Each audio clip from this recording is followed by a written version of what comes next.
San Francisco in the 1980s was like this giant free amusement park. And, people like me went on all the rides and had a ball.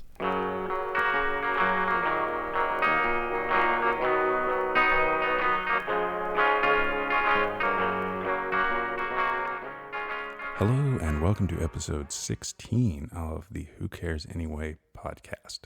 My guest on this episode is Joe Popopai. It was almost 20 years ago to the day, or at least to the month, that I first met Joe Popopai. It was at a Neil Hamburger show, and someone introduced us. Joe gave me his business card, which said, Joe Popopai, General Nuisance. And we got to talking, and it turned out that he was getting ready to release the CD retrospective entitled Popo Anthology that includes everything the Popopais put out except for their first EP, the White EP. I wound up interviewing Joe as well as Bill Gould from Faith No More and the Joe's second record lineup of the Popopais for an article in the San Francisco Bay Guardian. And those interviews are some of the earliest ones that actually get quoted from in the book itself. I didn't know that I was working on a book yet when I did those interviews, but certainly things sort of snowballed as a result of this article and a few others and really got me heading down that path. Now, with all that said, I wasn't sure how it would work to have Joe on as a guest, not because of anything to do with Joe, but just because we've gotten to be friends over the years and talked quite a bit on the phone about all kinds of different topics. And I wasn't sure how that dynamic would work in terms of a recording. But once we got talking, I realized that while he was talking to me, he was really talking to you, the listener. And I realized that the best thing for me to do was sort of get out of the way, maybe ask a question here or there.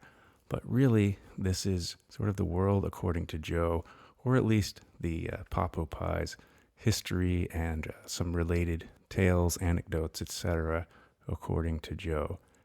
We talked for over 3 hours, and the edited version of it came out to around 2 hours. And so I've broken it up into 2 episodes, with the second part to follow as episode 17 of this podcast. At one point, there is a reference to a Rolling Stone photo shoot, and that was for, I believe, a one-page feature that appeared in maybe the fall of 1983. But in any event, the Popopais were photographed along with Jerry Garcia because the Popopais had become known for playing entire sets consisting of nothing but the Grateful Dead's Truckin. And so, without any further ado, we can go ahead and get into part 1 here. Again, part 1 of a 2-part extravaganza with the one and only Joe Popopai.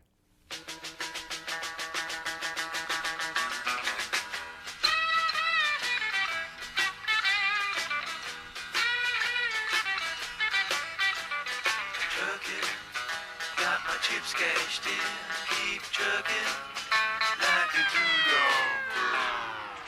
You first landed in San Jose? That's right. And I got a job working at Guitar Center, which was fun. I got to play a lot of cool instruments. I didn't make much money at all because I was making minimum wage, and but it was good. I got acquainted with a lot of the technology, state of the art technology of the day in terms of music. But yeah, what drove it? Well, I was a music major, and I always wanted to go see, because I grew up in the suburbs of New York City, and then my parents moved to South. They were in the process of moving to South Jersey, Southern New Jersey, and in the meantime, my old man thought it would be a good idea. He sent me to a military school, which I was not on board with at all, and I was dragged kicking and screaming to the place, and a military school was a lot like what I imagine hell to be like. But anyway, I went there for a year. So while they were in transition, they would be living in a small apartment in Philadelphia, and I don't think he wanted to live that close to me. So and like I say, not that I was a bad kid or anything, but it was just his idea, because I think he went to a military school when he was in junior high, and I think, I don't know, maybe he had a good experience with it. I sure as hell didn't. And anyway, so I came out of that and I went to the public school, which was great. And but anyway, one I went to I was a music major, you know, late 1970s. And as soon as I finished up there, I I always wanted to go to the West Coast, and I had some relatives who had relocated to San Jose, and I figured I would crash with them, and just till I found my own place, and then that kind of thing. And then and I actually kind of went back to South Jersey after I had spent the summer in San Jose, and I realized that San Jose wasn't really where I wanted to be. And then I thought, the next time if I go back to California again, I'm going to live in San Francisco, because that was because it just to start a band, to start a punk new wave band in San Jose, just there's nothing there. And so like, okay, I go back to South Jersey again, just to kind of hook up with my old pals and stuff, and realize that I'm not happy there either. So I had met Carlos Willingham. He was living around the San Jose area, and I met him when I worked in Guitar Center, and he came into the store, and he was one of the few like punk rock people that I that came into that place. Most people in there were into like Sammy Hagar and the Scorpions and stuff like that. And so we struck up a fast friendship. And when I came back west the second time, I crashed with Carlos at his pad in Los Gatos, and then I moved to San Fran, got a place in San Fran from there. And then when he moved up to San Francisco, I put him up in my place for a little bit until he found his own place. So I, repaid the favor.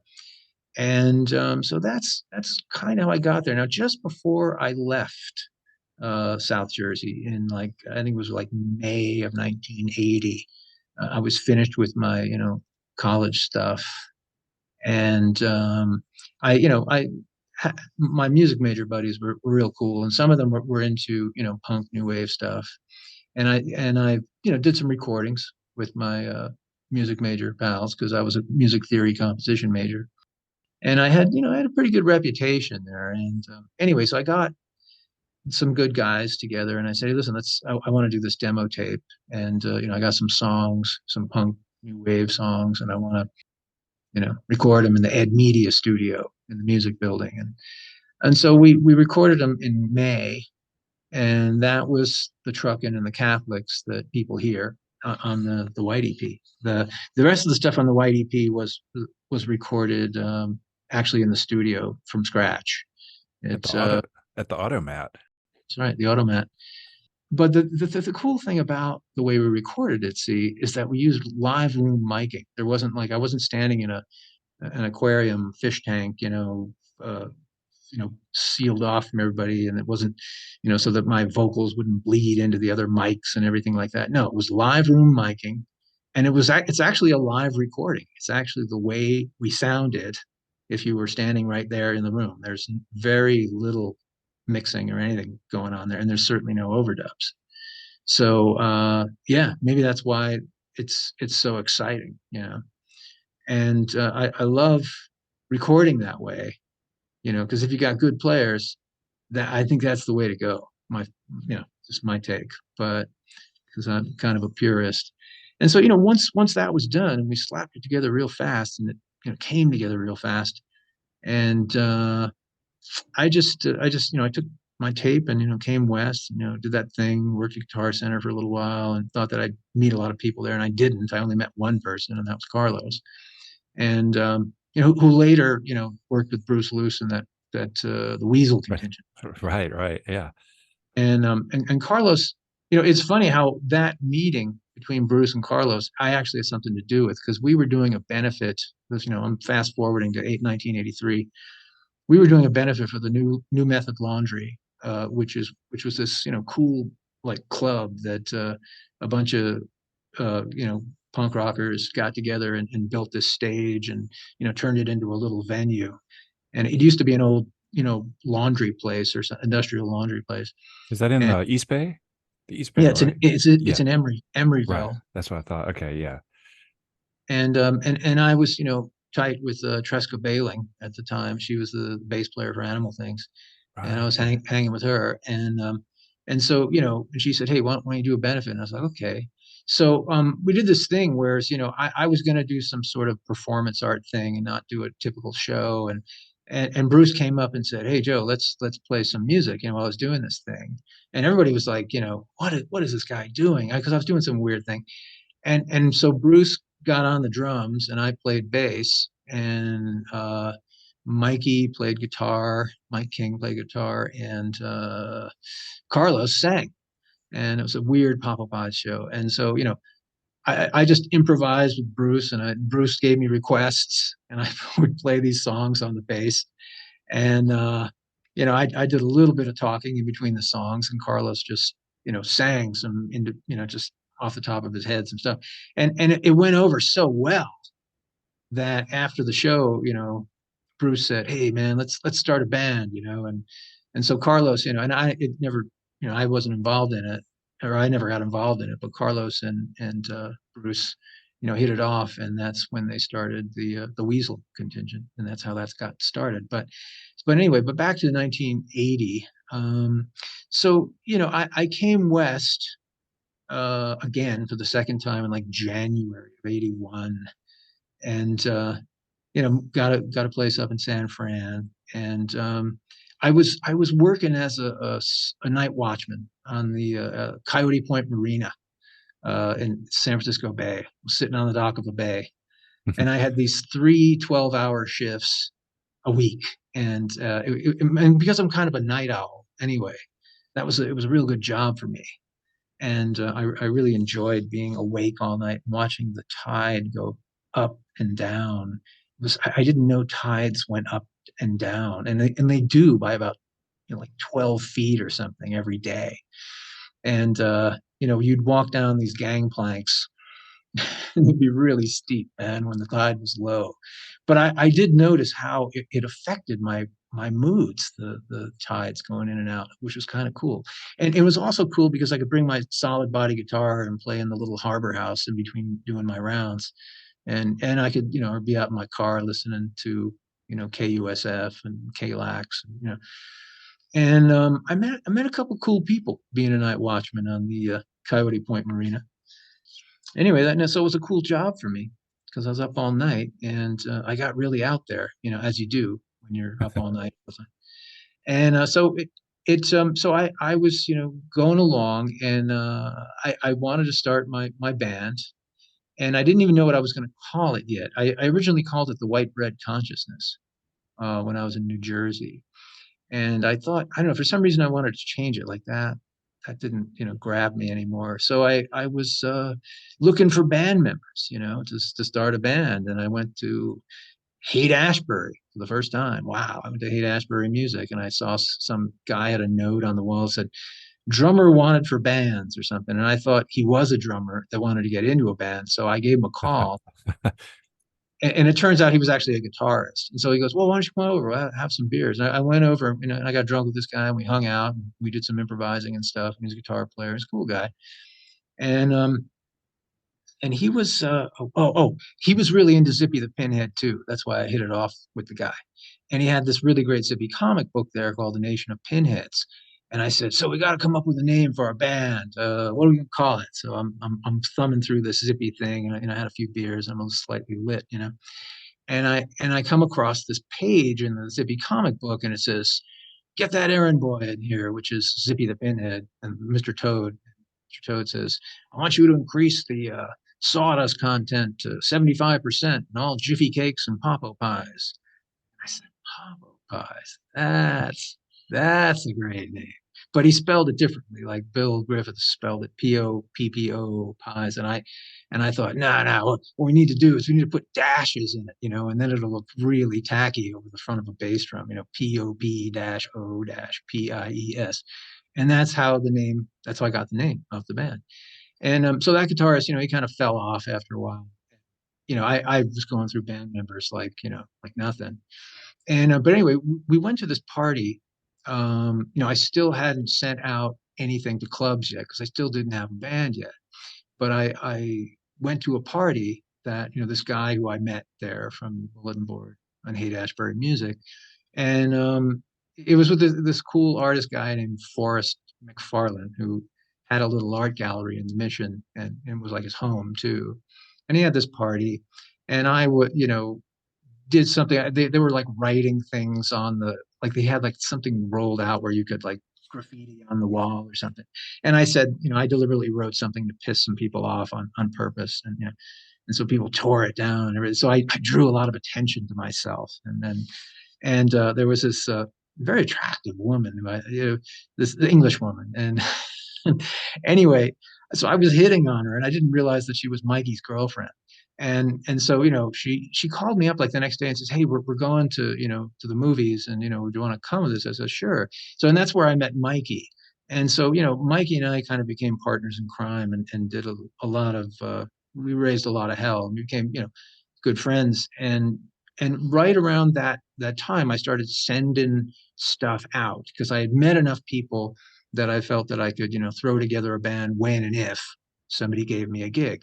So I sent out my demo tape to a bunch of clubs, made some phone calls and stuff, made a little press release and everything. And I lucked out because my very first show was opening for the Waitresses at, Berkeley Square. Yeah, yeah. Berkeley. So we did this show, we threw it together, and I thought it was terrible myself. I mean, it was the first show. I had no idea what the fuck I was doing. And here it was. I was playing in front of this like packed house in Berkeley Square. So I learned a lot from that show about what I wanted to do and how I wanted to do it. And it was a Truckin show. We played Truckin over and over again because, again, we didn't have a lot of time before the show, and I didn't have a lot of time to get musicians together. And I thought, well, we'll just wing it. And so anyway, so from that point, the next gig we played was at the Sound of Music, which was, it's kind of like a rite of passage. It's like this dive in the Tenderloin, and it's nasty, and the acoustics suck, and it was a good place to start. And so we took down the one of the highlights of it was we took down the letters on the marquee and saved them because our rehearsal space, because at that point I was playing with I'd run into Ben Cohen, and Okay, and Ben, was the drummer in the band. And Ben is, just a great spirit. He's just really high energy, and he's a good person to do a prankster band with. And anyway, Ben had this idea that we should take down the Popo Pies letters off the marquee of the Sound of Music. So those letters that you see on the back of the white EP, those POP, that's where we got those letters from. Yeah. So a little bit of trivia there. But so it was me and Ben, and I forget who the well, was other Mark guy. Bowen already in it at that point, or? No, Mark hadn't joined yet. And it was just Ben at first. And I think Mikey was in on that one, the Sound of Music one. And you had a bit, maybe there was a bass player who was going to UC Berkeley, and I'm forgetting the name, but not Jeff Ruzich, because he's the one from back home, right? He was the Yeah. one Jeff who's- was one of my Yeah. music buddies, and Jeff was the guy. Actually, Jeff, and that all that white EP music, Jeff is the only instrumentalist that's consistent through the whole thing. He was the bass player when we did the live room miking at the Ed Media studio that recorded the original Truckin and Catholics, and he flew out to finish up the album when we actually got the record deal, and did the recording at the Automat.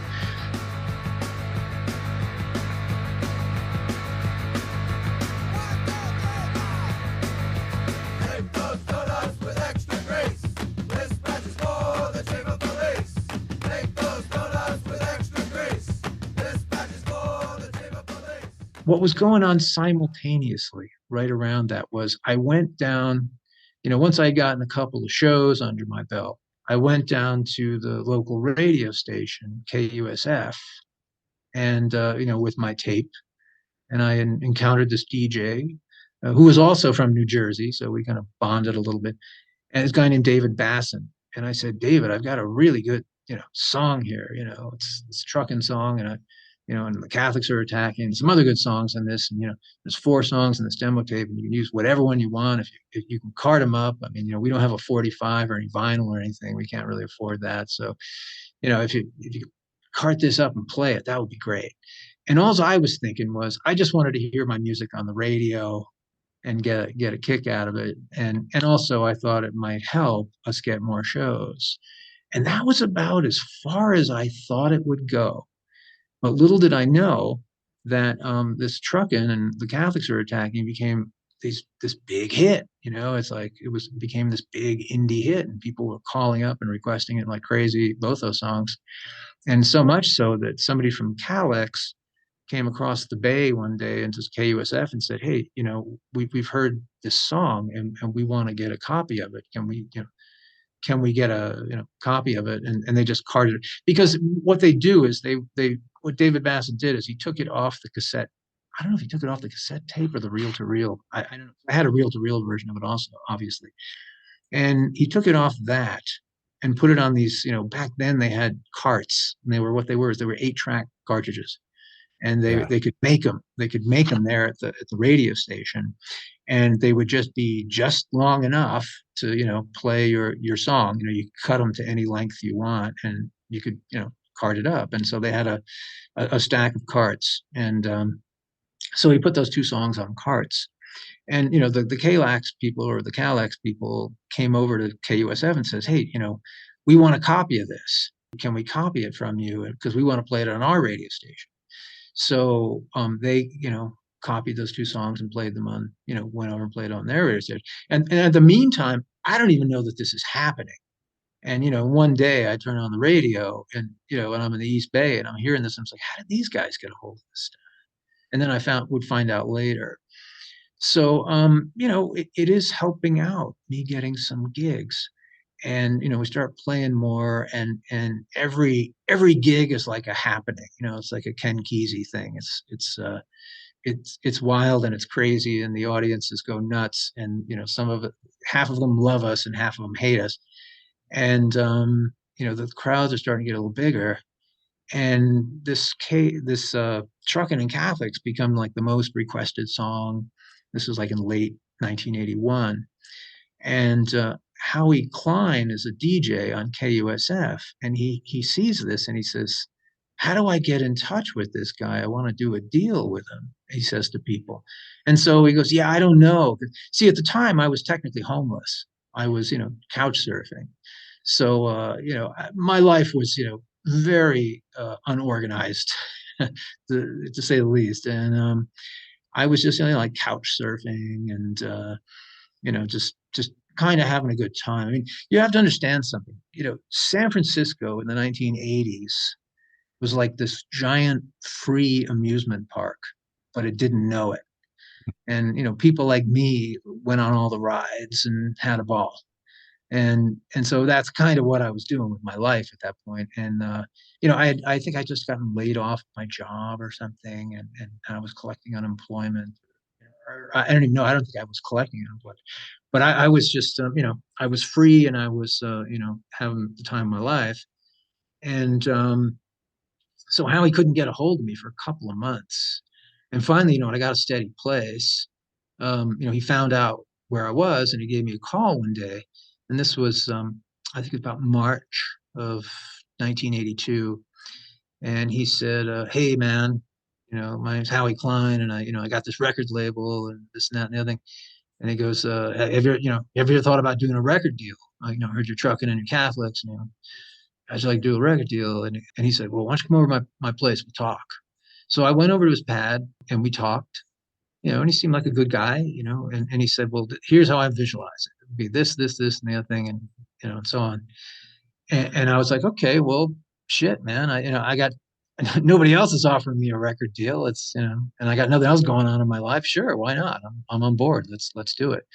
But I want to emphasize something that happened. See, when I was crashing at my friend Debbie's house, she had this boom box, right? And this is after I'd done some interviews, and we had done some live shows, and I had cassettes of all of those things. I decided to put something out. This is long before I talk to Howie.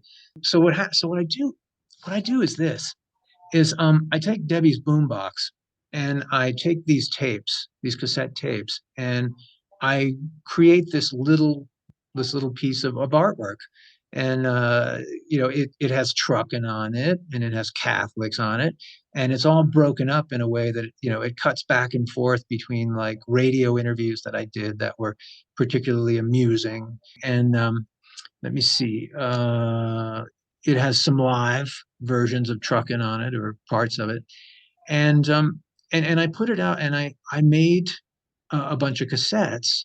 And how I labeled it was they were like blank cassettes, and I just took the white label, and I got one of those children's printing sets where you put the letters on the little stamper and you put it in the ink pad and you stuff, and I just stamped bootleg on it, Popo Pie's bootleg, and that was what it was. And okay, so what I did with this thing that I call Popo Pie's bootleg, which was like I don't know, maybe it was like 25 minutes or 30 minutes of just Popo craziness. And I decided to see if I could sell it, to the local, independent record stores, because there were a lot of them in the Bay Area at that time. And so here I am, I'm homeless and I'm couch surfing, and I'm, making my first offering here. And I ran, dubbed off some copies on our boombox, and I didn't have cases. And this will give you an idea of what the 1980s was all about. I mean, we were extremely resourceful. And even though we had no money, we weren't going to let that stand in the way of us getting something done. And so what I did was I didn't have cases for these blank cassettes, and I just put the label on myself, and I put them in a Ziploc bag, and I ran off a Xerox of what the contents of it were, and it was written on this music manuscript paper, so it looked really funky. But I realized that was part of the charm of it, and that was actually a smart marketing move on my point. I didn't even realize it, because everybody else, that put their cassettes in these independent record stores had like so they had a box and they had a slick label and everything, and mine was this goofy thing that stuck out like a sore thumb because it was in a Ziploc bag. So I went around to these independent record stores and I said, look, if you give me $5 for this, you can charge whatever you want. And I'm selling these things, $5 a pop. And I knew the Truckin' and Catholics were a hot item on the local radio station and KLAX. So I said, I might be able to sell some of these. And I thought I might be able to sell a couple, but man, the demand for this was insane. And so what I had to do was I had to go find a high-speed duping thing, because I couldn't really keep up with the demand. So I must have sold like several hundred of these things before I had that conversation with Howie. This was my thing. I didn't put out a single because I didn't have the money to put out a single. But I did have the money to buy, some cassettes in bulk. And how I got them all copied was I would take the streetcar out to San Francisco State, and they had a high-speed duping machine in one of their libraries.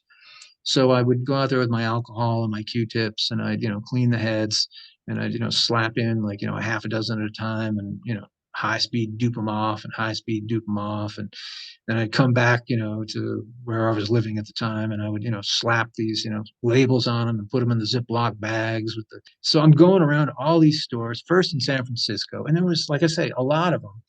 And then I went to the East Bay and I was selling them there too. And, I made, some pretty good dough, cash on the barrelhead. And now, mind you, the Popo Pies, by the time I get offered my first record deal, the Popo Pies have only been out, we've only been active for 6 months. And that's insanely fast. If you ever talk to any rock band that's trying to get a deal, or usually, they're around for years before anybody pays attention to them. So I was, moving like lightning through this whole thing. And I think in August I signed the deal, and in early September we were in the studio, hammering it out. So, David Kahn was the engineer, and he was, brilliant, and he had a way of taking my reel-to-reel tape. It was on a 1/4-inch reel-to-reel tape, and he took the tape and he bounced it onto this 24-track system at the Automat. And what we did was, in order to make it sound wider, so that it would be, congruent to the other things on the thing. We put a little bit of, just coloring overdub on the edges. Nothing that would, mess with the original audio verite of the charm of the sounds. Like we put a jangly guitar in Catholics Are Attacking, and I put some keyboard stuff in Truckin that was just coloration, the fast Truckin. And it was good that Ruski was the bass player because he played the original bass on it. So playing to the track, he did some kind of overdub of that too to make it sound wider, and it worked. And so and that was David Kahn's genius there. And we did some other fun things like Warner Brothers wasn't going to let us use the original Grateful Dead thing, like I had done on my version of it when I made the demo, because as you know, it starts out truck, Right. and then it kind of like goes like somebody pulled the plug on the machine and goes, so what we did was we played it ourselves. And we kind of got, we psyched ourselves, we're the Grateful Dead, okay, and we're playing this for the first time. Let's really psych ourselves out, and so what David Kahn did, which I thought was brilliant, was he recorded that on a lacquer, which is like it has a certain amount of plays it can play before it is not good anymore. But they could make lacquers at the automat. So he recorded the lacquer, and what we did is we went back behind the alley behind where the automat was, and he picked up some sand, some grit, and rubbed it in the grooves of the lacquer so it would sound more like a record that had been played a bunch of times. And that had a really nice effect. And so it came out probably, really quickly too. I mean, I think it was out by like the end of October. I mean, we recorded in less than 2 months. It had materialized as a record, all brand spanking new and pretty.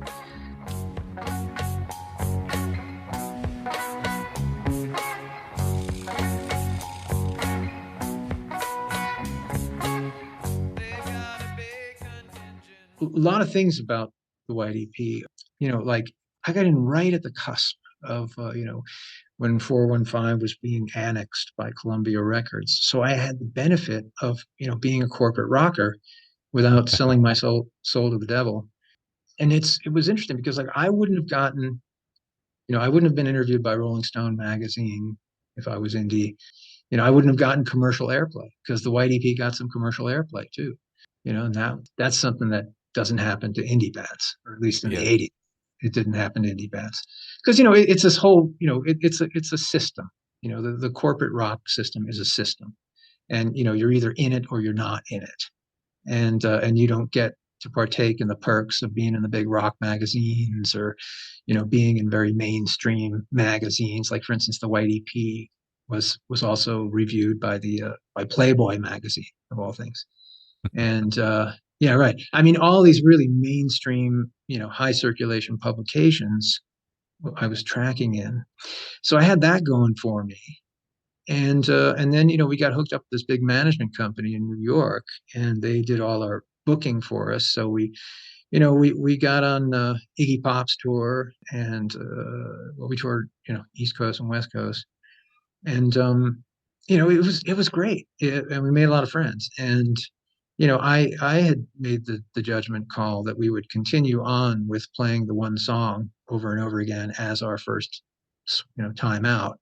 And then later on I would, have, but we could have played full sets, but I wanted to keep it that way. And, so that everybody around the country would at least get one sample of what I had tortured the San Francisco audiences with. And that's funny, on that tour, that was also where I met Courtney Love for the first time. And it was like it must have been February of 1983, so she was about 19 or something. And after the Iggy Pop shows, we were in Portland, Oregon, and we went back to this house and we did this videotape interview. But anyway, so Courtney was living at that house, and she came down and she was wearing nothing but a black negligee. And she said, "Hey, you hungry?" And I was like, "Yeah, what do you got?" She said, And so she made me a quesadilla, and we chatted a little bit, and, you know, kind of hit it off. And the next time I would see Courtney would be when I was crashing with Bill and Roddy down on 109A Shotwell after I got back from the East Coast. And she was coming in there and she was crashing on the floor there too. And can you imagine, a Yeah. house full of all those kooks just raising hell? And it was a good time for sure. Fall of 1983. Yeah. 1980, yeah, this would have been September of 1983. So Was Joan there too? Joan yes, Osato? Joan. Yeah. Yeah, I forgot. Yeah, Jonas Sato, Yeah. the photographer that did the Joe's second and third record photos, and as well as some of the early Faith No More photos shoots. She lived there as well. Let me see. I came back to San Francisco. Oh, I Well, actually you stayed. actually, yeah, that, I I stayed spent a lot of behind. Yeah. time trying to piece this together. In hindsight, I really should have done another interview to go over all this. But yeah, I remember piecing that together. I think sometimes I would just email you and you would tell me something. Yeah, that summer you were there because a lot of those lyrics, or a lot of the lyrics on Joe's second record Are were about yeah, are are about the about that East time. Coast. Yeah. Yeah, right. So okay, well, how that happens? Okay, so we finished up the tour in like March or something on the East Coast, and I was on the East Coast, and I said, well, you guys go back to San Francisco. I'm going to hang out here for a while, take a break and cool my jets, and just go hang with some of these cool people that we met along the way. So I was just basically couch surfing that whole time, and I was used to that. I got pretty good at couch surfing, and I stayed in Washington D.C. a little bit, and then South Jersey a little bit, and Hoboken, and I actually got a sublet in Hoboken for a couple of months, and then let me see, I lived a little bit in Manhattan, was crashing with some people, and then went to Boston and Cambridge and lived there too. And anyway, yeah, that was where I really got, I grew up around New York City, but experiencing it as a kid where you just go into the city every once in a while to see a hockey game or something, it was like when you experience it as a young adult, it's a totally different experience. So yeah, so I let me see, I learned a lot on that little tour, that little vacation of mine. What I started to pick up on is that for every Popo Pie fan that had a copy of the White EP, there was at least another 10 people that I encountered that didn't have the White EP but had taped it on a cassette from somebody who did have the White EP. So I'm thinking like, however many records I sold, I have to multiply that by 10 because there's that many more people that don't buy records. And taping from cassettes from vinyl or taping off the radio, that was the analog equivalent of file sharing. Okay. Yeah. And so that was something I learned when I was just hanging out with people. But the time I spent around New York City, living in Hoboken and a little bit in Manhattan and the Bronx and stuff, yeah, I really got my fix on New York City. I really got my uh I really learned a lot, let's just say that. And I realized what kind of a scene New York really was. And it's definitely not like a San Francisco or even an LA scene. It's very different. And if you listen to Joe's second record, you know how I feel about it. I don't have to rehash that. But when I was there, one of the people who I was crashing with was Mark Stewart, who was a friend of Bill's. They grew up together. And Mark is an amazing person in and of himself. He has a band, but his claim to fame is that he wrote a Broadway musical that won a Tony Award. He would later write a Broadway musical Passing Strange, it's called, in case you're interested in Okay. it. And he also has a band called, I think it's called Stew and the Negro Problem, and he's a black guy, so that's his Okay. his joke. Right. And but anyway, Mark's a great guy, totally cool guy. And I was staying with him in Alphabet City in Lower Manhattan, and yeah, we were up. It was a hot summer night, and I was talking, and we were all talking, and he was talking with his housemate, and they subletted from this guy named Jamal, and and yeah, and so Mark said, yeah, do you ever notice how Jamal always says these phrases like spirit? And the other guy said, yeah, and excellent. And then Mark said, and good stuff. And then they both at the same time said, and further on down the road. And I heard that and I was like, man, that's awesome. And I whipped out my little notepad and I wrote those phrases down. I was like, dude, that's a song. That's going to be a song someday. And when I get the right music to it, it'll come to life. And of The course, the words came before the music, or you already had the oh music yeah, and the you? words came before the music. Absolutely. And I just, there were some lyrics in search of a song. And so the chords for the song, the chord progression for the song, or the bass line for the song, came from the, the the rehearsals for the very first Faith No More show, which I was the vocalist on. And we were in they shared a practice studio in the Vats in one of the end rooms, the square rooms, not the beer tank rooms and the beer tanks, I should say.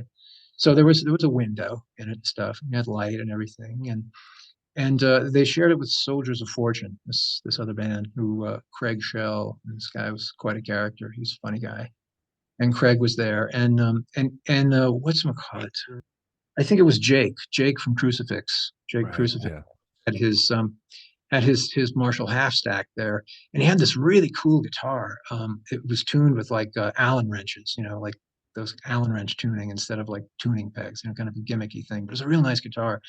And so I picked up the guitar, and Roddy was on drums, and I just turned on the Marshall half stack, and ooh, the sound was just so good. And that's when I crunched out that I just improvised that bass line that would become the bass line for the words of Jamal. And that's when I came up with the music for it. And so and we did the rehearsal, and actually that's why there's those words are there in the first Faith No More.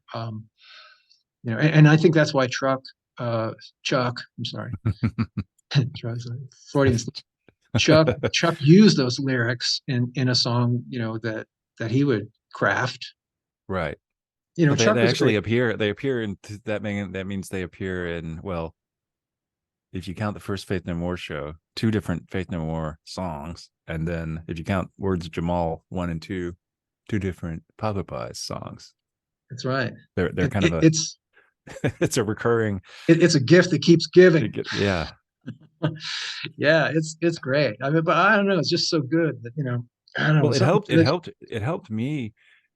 Some people would get on that, say, "Wow, stuff about the Papa Pies," but among other factors, one thing is that I always find that it helped when putting these together. It helps to have these little connections, both in the personalities, but also in the music. And then when the music connects to the different people or connects the different bands together, it gives it some cohesiveness amidst an otherwise sort of very kind of chaotic tale that it's trying to put together. But yeah, that was definitely one of them. And then musically though, I thought that song was the one that song, and specifically the Joe's second record version of it. I think that's like, if somebody wanted to say, where is there an influence of Flipper on Faith No More? That I would say, one way you could hear it would be that song, even though you wrote the music. it's the missing link. Yeah, it is. It is kind of, yeah. And at the time, the Faith No More guys were the Papa Pies as well. We were kind of like one in the same, late '83 through '84. We were kind of the same band. And then Courtney decided to sing for Faith No More, and I used to go and heckle them, and and they loved that. And it's weird. I mean, you think like a band, somebody like Courtney Love and Faith No More, and you think there's only like 10 people in the audience, right? It's like, wow, it's like who would think like later on, how that would grow to be insanely huge. But it was probably like almost as many people in the audience as there are on stage.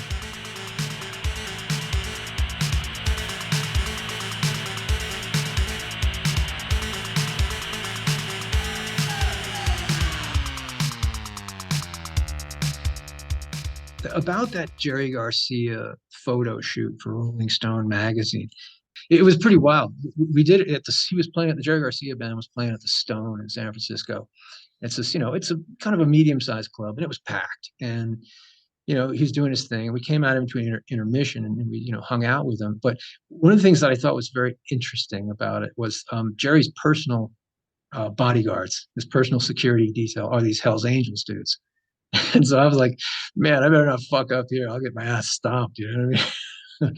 So I do want to get on their bad side. And I thought that was kind of interesting. And I met Rock Scully, the Dead's manager, that said, because Rock was just talking to us before Jerry came out and hung out with us in the kitchen before we took the picture.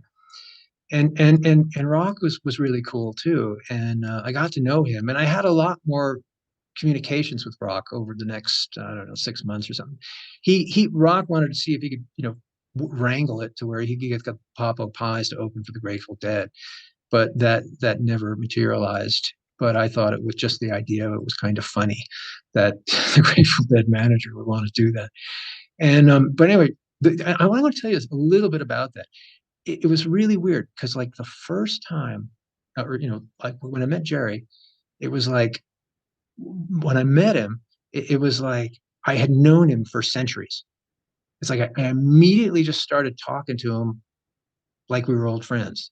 And I've met a lot of famous rock stars in my time, but all of them kind of have kind of armor that they put up until they kind of feel you out and get to know you. They're a little dodgy, and but not Jerry. Jerry was like down to earth right away, like I had known him for years, and we just started shooting the shit and talking about all kinds of cool stuff. And here's what I noticed about both Jerry and Rock, and they're both these people are dead now.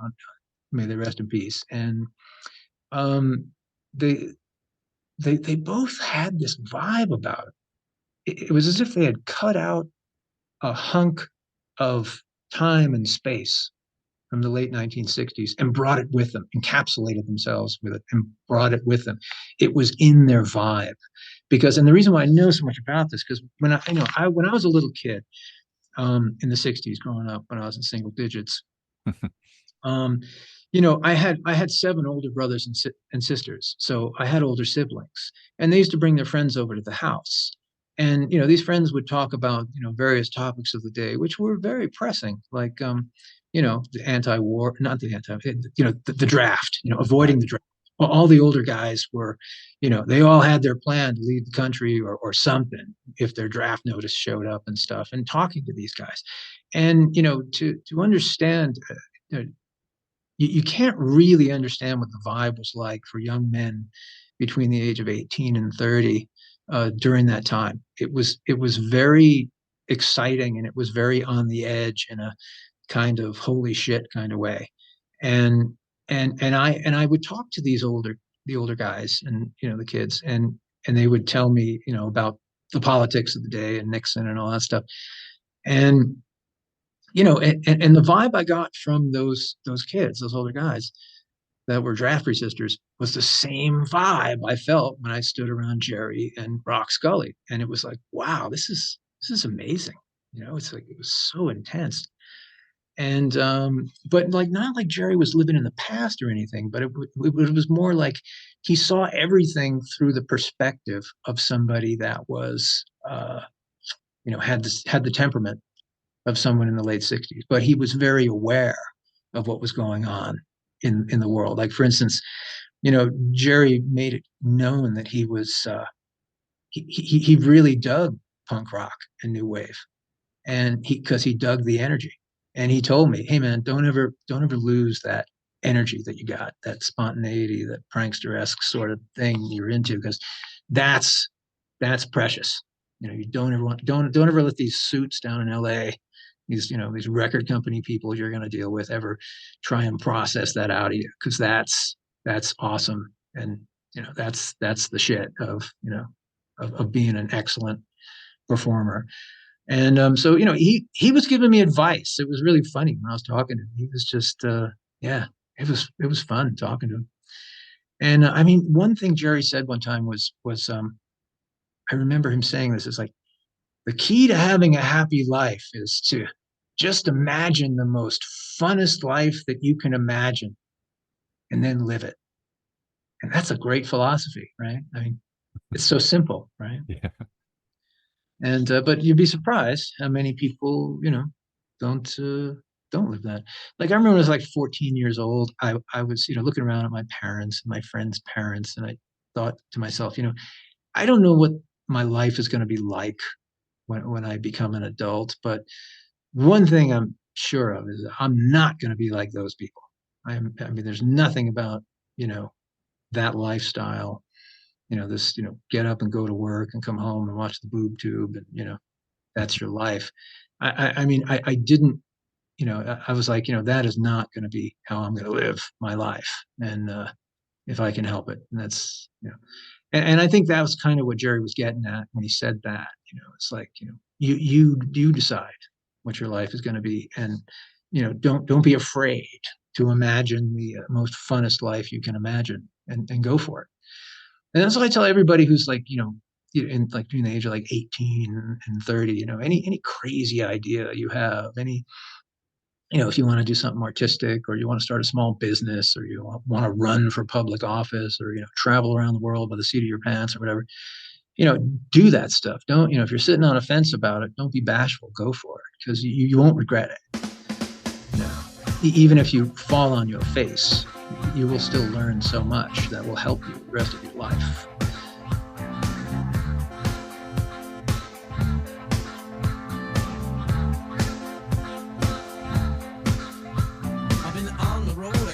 Cashed in, I keep trucking around like a doodah, man. See, in New York, no place to play because it's just too close to old NJ.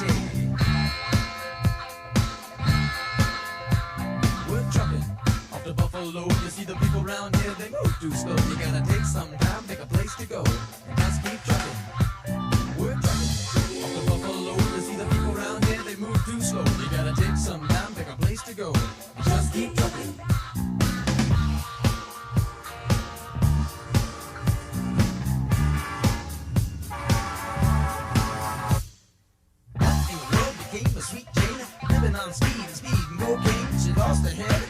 The same. Stupid little mother, she ride up all brain. Sometimes the lights all shining on me. Other times, baby, I just can't see. You gotta think, pick a place to be. Take a car, take a train, take a boat on the sea.